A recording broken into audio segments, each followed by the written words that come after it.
At the university, you need to make sure that you enrol each year.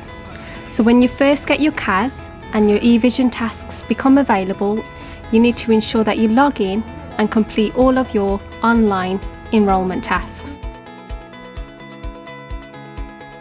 You can start this as soon as you get your CAS.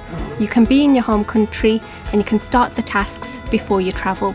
As part of your online eVision enrolment tasks, you will see an RTS tile.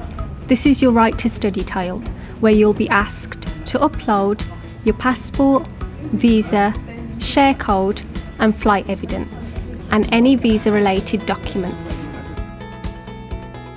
Once all your documents are uploaded, the Student Visa Compliance and Advice team will check and pass your documents. Where any documents are incorrect, the Visa Compliance and Advice team will contact you by email to request any documents which are incomplete. Please then re-upload any documents which have been requested and we will recheck these for you. As soon as we proceed with your enrolment and pass all of your documents, you will then be required to do a face-to-face ID check on campus.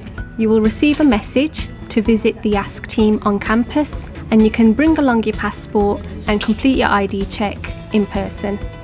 As soon as all your documents are uploaded and passed and your face-to-face ID check on campus has been confirmed, you will be fully enrolled.